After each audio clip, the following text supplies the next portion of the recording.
Hey, moms and dads, don't you just love when your child reminds you about a school project at bedtime the night before it's due?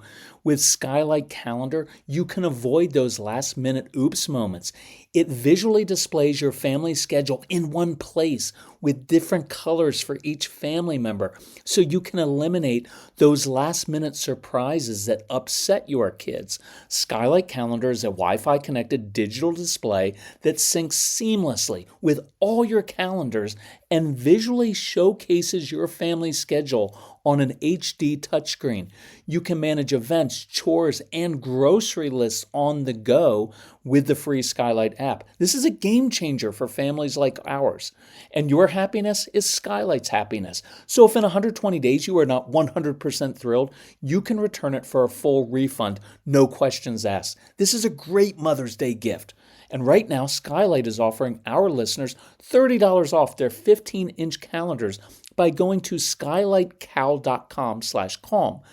Go to skylightcal.com/calm for $30 off your 15-inch calendar. That's skylightcal.com/calm. So do you feel compelled to lecture your kids? Do you have a hard time stopping? Do you feel like you're being permissive if you don't? Do you go on hoping your kids will finally get it and change their behavior? Do you lecture because you weren't heard as a kid? Well, you're not alone. So that is what we're going to discuss on today's first of 2 episodes on how to shut up and stop lecturing so your kids actually listen to you and take responsibility for their own behavior. So welcome, this is Kirk Barton, founder of Celebrate Calm. You can find us and our winter sale at celebratecalm.com. So our most popular newsletter back in the day when we used to write one was titled Shut Up. And I was always worried that people would get offended, but they didn't. And whenever I post a video on Instagram or TikTok or Facebook about this, parents are unusually receptive to the message. And I have a lot of respect for you for being willing to change. And here's why this is so important. Lecturing and talking too much makes kids more angry. It makes them less receptive to your wisdom. And it breeds resentment within your kids and inside of you. It destroys trust and relationships. And the worst thing in some ways is you go through all of that and it still doesn't work. So back in December, I released a video and I asked people to comment on why it's so hard to stop talking so much. And so I spent the past couple months really going through all of the responses so I could address them individually and specifically. So I'm not going to format this as like 10 ways to stop. Instead, I want to read through the actual questions and comments and then provide my honest feedback because I think that will be really, really instructive. And I think you'll hear your own fears and anxiety in this as well. So here goes. Oh, I'm going to ask you this too. I may be a little bit harsh at times in this, and I don't mean to offend you. I'll be very direct, but always know I don't do blame or guilt, any of those things, but sometimes I will be a little bit tough. So one of the best questions was this. It's like, I'm actually having a hard time identifying when or if I'm lecturing. I have no idea what qualifies as a lecture. So let's start there. What is a lecture? So to me, a good way to discern that is this. If what you are saying is tinged with or born of your own parental anxiety, then your kids will sense that and resist that. When we lecture, it feels like we're being compelled out of anxiety to talk. I hope you know what that means. It's kind of like, well, I kind of need to tell them. I really need to tell them because if I don't tell them, see that kind of uneasy feeling inside. And I know you know what that feels like because I can think of probably 100 times in my life when I've said something to someone out of feeling compelled and it never works. And so it definitely feels more like nagging than teaching. And we tend to go on and on when we lecture, right? If you've listened to our discipline program, you know that the fewer words you use, the more confident you sound when you discipline. When you go on and on, it's like you're trying to talk yourself into it. You're trying to justify it. And I don't know any strong-willed kids, or actually many humans, who like to hear someone's voice drone on and on. Lecturing repeats itself over and over. Well, I don't think you heard me the first 53 times I told you, so I'm just going to try again and say it in a different way. And see, we often excuse it because, well, we just love our kids so much and we want the best for them. And if I'm being honest, lecturing is more about you satisfying your own need, your own anxiety, your own desire to talk and to prove something. It's prioritizing that over their behavior, right? It's more about your own control issues than it is about ultimately helping them. But teaching sounds different. See, teaching sounds confident. I'm not entangled with my child and their emotions. I'm not entangled with feeling compelled like I have to get through to them. My expectation is very different. I'm allowing the child to own his or her choice or choices rather than trying to convince them to do it for me or for any other reason. I am saying, hey, here's what I have found in life. Things tend to go better for me when I do X. Hey, I could show you a different way to try this in case you want to do it. And then I show them how I would do it, but without a lot of words or expectation that they will immediately do it my way. See, there's a big difference in that lecturing because I'm trying to convince and I really need you to listen to me and I need you to do what I want you to. Can you feel that versus saying, hey, I'm a grown adult. I've been around for a while. I'm going to show you. I'm going to teach you. And I'm going to trust that you will get this. See, teaching tends to be more decisive and non-emotional. It puts the onus or responsibility on the child taking responsibility. When you are lecturing, you are too emotionally invested in it. You are an equal part of the equation. It's like, well, I'm doing my part by lecturing you over this again and again, explaining things, and your job is to do what I tell you to do. See, teaching is modeling. It's dropping wisdom, then stepping back and letting your kids own their choices. You just have to relinquish control over how they accomplish certain things, and I know that's hard. So a very common feeling is, well, I just feel like I have to say or do something. I really want you to practice this week. Give yourself permission to say nothing. Stop filling that space. Give yourself permission to know that it's not your job to fix your kids. It's not your job to fix every situation. You've heard me say this. Sometimes when we try to fix situations, we escalate and we make it a lot worse. So if nothing else this week, I would write this one down. Give yourself permission that in this particular instance, I'm not going to fix it and I'm not going to say anything. And that's going to drive you crazy for a little bit, but just watch how your kids respond. Now, here is another comment. I'm Italian, so we just talk a lot. And I'm going to be both sincere and a little offensive here.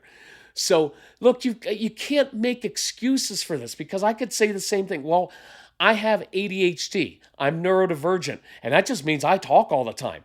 Well, I know that's in my wiring, but it's also an excuse, and I'm also hurting relationships by doing that. Right? I also have some Scottish and Irish background. Does that mean I'm destined to be an alcoholic and drink a lot? So in my notes, when the person had said this, I'd written like, oh, I'm Italian. And my response was like, no, you're just being annoying. And I love my Italian friends and I love your food and I love your big personalities. But it's clearly irritating your kids. So why would you keep doing that? And yes, I do want you to feel guilty about this. I do. I want you to regret this because I want you to feel that. So, and forgive me for this, so you effing stop already. It's just after a while sometimes, and this is the hard part of this that I warned you about, it just becomes selfish because it becomes more about me and my need to express my anxiety and what you're doing wrong. And that's selfish, and selfishness never works in life. It's not good. So forgive me if I was a little too rough on you, but you probably needed that. So cut it out. Stop it. So here's the really cool thing.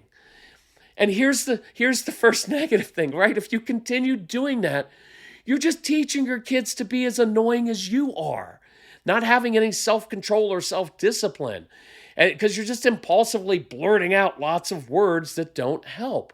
But the cool part is, if you do learn to master this, and you can, you will be teaching your kids how to have constructive discussions and handle conflict with their future spouse and kids one day, rather than just feeling justified to say stuff because you're the parent, you're the authority figure, right? Like, think of all those excuses. Well, I have ADD, I talk a lot, I'm Italian, I'm the parent, I'm the authority figure. Those are just excuses, and it doesn't change the fact that it doesn't work. Now, for most of us, where we get stuck is that we just get worried about our kids' future, right? So it's about this. You have to control your anxiety over their future. And I go back and listen to the podcast from early January on controlling your own anxiety, because we have to stop projecting into the future and thinking your child will always be like this, because we start that when they're 3 or 4 in pre-K and they can't sit still and they're getting in trouble, or they're sitting in a hoodie sweatshirt when they're tweens playing video games all the time, and we project into the future. We have to stop that and be more confident. So changing some of your own expectations and working with your child's nature will help a lot. Now, here's another good one these are great comments from all of you, so thank you. I get overwhelmed. Mom said the most challenging part is I've got 3 young kids under the age of 5, and it's all the stimulation I get all day long. And by the end of the day, the yelling and screaming can really set me off. And if I say to them, I need a minute or two, one of my 2-year-olds will cry for me. Look, of course this would set you off. That would set me off as well. You're a completely normal human being. It would be weird if you had a bunch of loud, noisy little kids demanding your attention and you were just happy-go-lucky all the time and it didn't bother you. This is completely normal. But here's a challenge, something I want you to practice, and this is for if you have teens as well. In those moments when you're just overwhelmed and there's all that chaos and noise, turn on some music in the background. Music has an amazing way of kind of modulating moods and emotions in the environment. And then sit down. Just sit. Start reading a book. Color. Lay out a jigsaw puzzle. Start playing with Play-Doh. Begin creating something or building something. The closer to the floor you are, the better. Learn how to modulate your child's behavior without using words, because our words just add fuel and confusion and chaos. And really practice this. I learned this because we had 1,500 kids in our home over the course of a decade. It's usually 10, 12, 15 kids at a time. They were all loud. They were all did all this stuff. And I either could learn how to do this or I would murder children. And I didn't think that was a good idea. So I learned how to become kind of that calm, quiet, but very engaged adult they were drawn to. See, talking and conversing requires a lot of energy from you. Coloring is really therapeutic and relaxing. And I would add this, you can try this with teenagers as well. Do you know how grounding it is to be a teenager filled with raging hormones and all the social media swirling around them, and for them to just sit and color and be next to someone who's calm, who's in no drama? Try that this week. It's a really cool thing that will help you stop lecturing and help change the entire environment. So let's geek out together for a minute over gut health, because I'm really into this. I just learned that prebiotics are the food that help fuel the growth of healthy bacteria, the probiotics, in your gut. So you have to have both. And that's why AG1 helps my digestion, calms my stomach, and keeps me regular. Look, I've loved my morning AG1 routine for years, long before AG1 became a wonderful partner to the podcast. It's a quick, easy win because I start my day with 75 vitamins, probiotics, prebiotics, and whole food sourced ingredients. I just don't have that stomach distress anymore, where that bloating, that kind of interferes with your day and puts you on edge. Plus, my weight is down. I've got energy for this hiking season. I'm drinking my AG1 right now while I'm recording this, and I think you should as well. AG1 is offering new subscribers a free $76 gift when you sign up. You'll get a welcome kit, a bottle of D3 and K2, which I love, and 5 free travel packs in your first box. So check out drinkag1.com/calm to get this offer. That's drinkag1.com/calm to be kind to your gut. So we just moved into a new home with no landscaping. So we were thrilled to discover fast-growing trees. They take the hassle out of creating your dream yard. No more wasting your weekend driving around, being overwhelmed by big garden centers that don't have what you want. Fast Growing Trees is the biggest online nursery in the US with thousands of different plants and over 2 million happy customers, including us. Get your plants delivered directly to your door in just a few days. Their Alive and Thrive guarantee ensures your plants arrive happy and healthy. Plus, you get support from trained plant experts on call to help you choose and care for the right plants. This spring, Fast Growing Trees has the best deals for your yard, up to half off on select plants. Plus, listeners to our show get an additional 15% off their first purchase when using the code CALM at checkout. That's an additional 15% off at fastgrowingtrees.com using the code CALM. fastgrowingtrees.com/calm. Offers valid for a limited time. Terms and conditions may apply. So the most common comment on that Instagram post was, well, I keep lecturing because I hope that if I keep talking and lecturing, I'll eventually get through and they'll kind of get it, right? One comment was, and I think this was my friend Jess from New England, was, because we think if we keep going, we might help them reach an aha moment with their behavior. Look, your kids are never going to say, Mom, Dad, I hadn't really thought of that before, but after you lectured me for the 18th time, the light bulb finally went off and I realized how much wisdom you have. Yeah, that's not happening. Jess, you'd be better off just going to Dairy Queen and getting a Blizzard. Way better use of your time than lecturing. So now, right, like now that you reminded me of that for the 18th time, I'm going to get some insight. It doesn't work that way. They have to learn by touching the hot stove and learning it themselves. Another comment, well, I want to make sure they get it. Well, that guarantees that they don't and they won't get it. Well, strong-willed, mom said, a strong-willed parent raising a strong-willed child. I think if I keep lecturing, one of these days my son will get that light bulb moment, there it is again, with whatever the lecture is about. It's always from a place of love, but man, it doesn't sound very loving. Really good insight there, Mom, right? It is from a place of love. You want so badly to help your kids, but it doesn't sound loving because you know what it sounds like? It sounds like this. It sounds, you're not really capable of being successful, so I just have to tell you again and again and again, and you're really not capable. See, inadvertently, that's the message that we end up saying.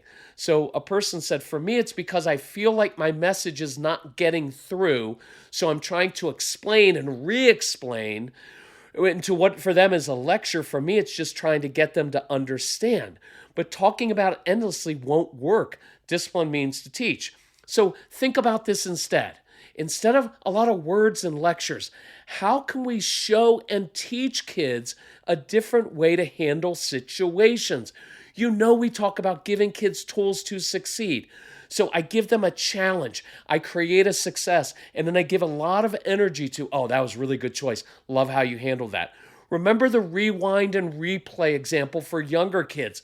Your little kid walks into the room, steals something from his brother. And instead of that long lecture, I don't know how many times I have to tell you, it's not nice to take things from another person. In our home, we share. We don't do blah, blah, blah. See, all those long lectures mean nothing. But instead, you could say, hey, that's not working, but here's what we're going to do: rewind, replay. And rewind is kids have to walk backwards out of the room because that's kind of fun for a little kid. And then they walk back in the room and you can show them, physically show them how to handle it and how to ask their brother for that toy or handle it in a different situation, how to talk to you in a different way. And I encourage you as parents, do rewind and replay. When you're lecturing too much, just say, you know what? That's all about me. That's my own anxiety.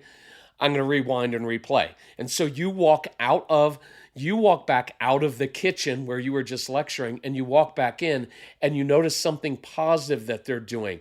You affirm them for something. See, that's modeling. That's really cool. Role playing that's part of role playing. It's really, really effective when you do those things.